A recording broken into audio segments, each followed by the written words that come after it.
Welcome to Crown Point Press's gallery. I'm Valerie Wade, the director, and today we're going to have a look at the exhibition, a group show called Grounded, featuring prints by 18 artists who have worked at Crown Point over the years. And joining us today is John Chiara, the renowned San Francisco artist, to talk about his photogravure, Quintara of 14. And he will also choose 3 other prints to respond to related to the exhibition. Coming off a turbulent year and heading into a new one, the idea to curate an exhibition titled Grounded seemed appropriate. Art can aid in finding peace and balance in tough times. In this exhibition, I wanted to focus on prints that encourage a sense of grounding, being present in the moment with intention in thoughts and actions. By grounding ourselves, we can move forward into 2021, feeling centered despite setbacks. John Chiara is one of these artists. He first worked at Crown Point Press in 2006, and most recently in 2016, the year that he created Quintara of 14. So let's go over and meet John.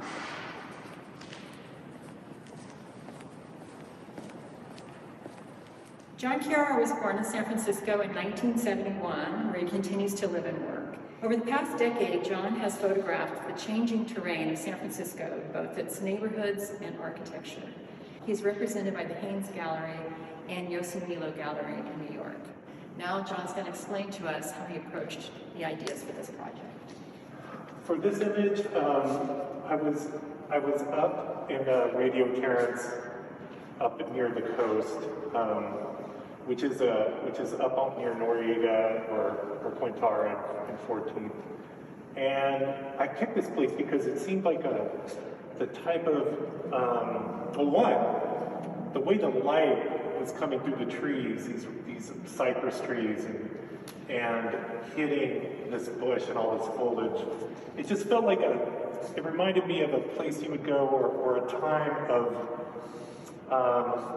trying to reconcile something or meditate on something that had happened in the past, or reconcile a problem that is probably unsolvable. And so I picked this location. What we did is we shot it over the period of a whole day, and I used 4 different pieces of lithofilm that were 40 by 30 inches, so the size of the picture, and with this large camera, this large scale camera that was on a trailer. And what I wanted was to record a very long exposure through 4 different pieces of film of the light kind of rolling, well, it was actually rolling this way, hitting the foreground and then rolling over and then coming in through the back. And what we did is we turned those 4 lithofilm negatives into 2 positive copper plates and 2 negative copper plates. And what I was hoping to get was this sort of shimmering light that comes through. And also, I was trying to kind of like play with different types of printmaking. And all this kind of happened as the residency went on and as we saw the copper plates. But we did a lot of hand coloring. And so the very back, where the light's coming through the trees, feels like a Van Dyke or a cyanotype print, and then when it hits the bush, that does feel like a photogravure, like an accurate photogravure where it reads, with the color of the leaves. And then the bottom kind of turns into what feels more like a wood block print. This was an anomaly in one of the plates, but we used that to kind of represent an optical circle. And I wanted it to feel like you were looking through optics, like you were looking through a lens. So if you look at it closely, there's a few optics going on. There's this optic, which basically feels like the light's coming from the back and causing this optic of the sun. And then there's also this sort of informal circle here. So for me, it kind of references both photography and printmaking. Every time I see this piece by Chris Ofili, I get really excited. I feel like I could spend a very long time with it. It feels both it's fresh, but it also feels like it has an older soul behind it, or like it has a timeless quality.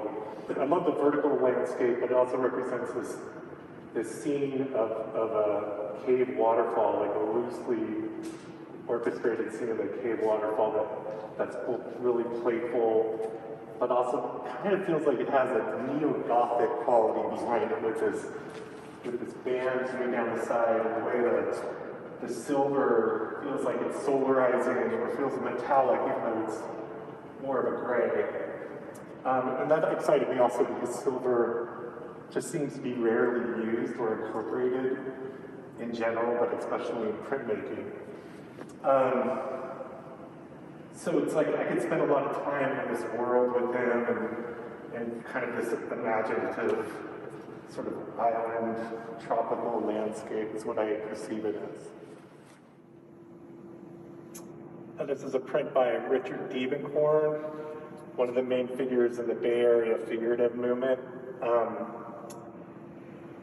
This is just, to me, this is like, his works are just so incredibly masterful. He's my favorite painter.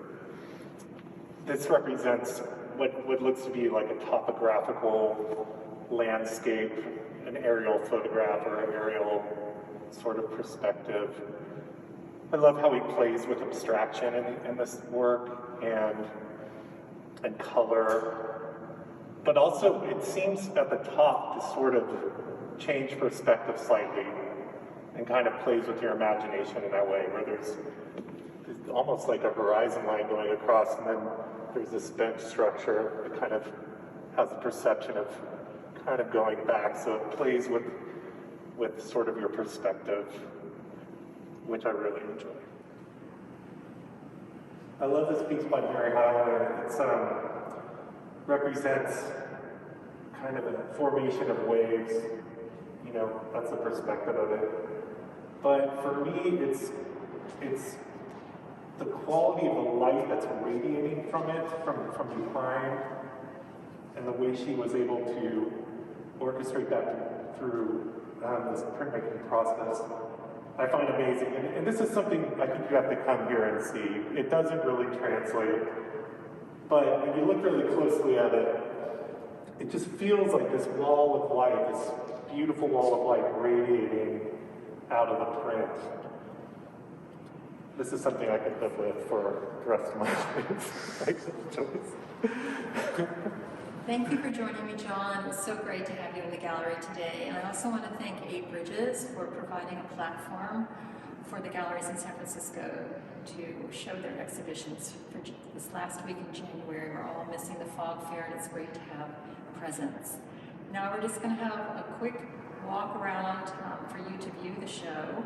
But if you go online to our website, you can also find the exhibition and find information about visiting us in person.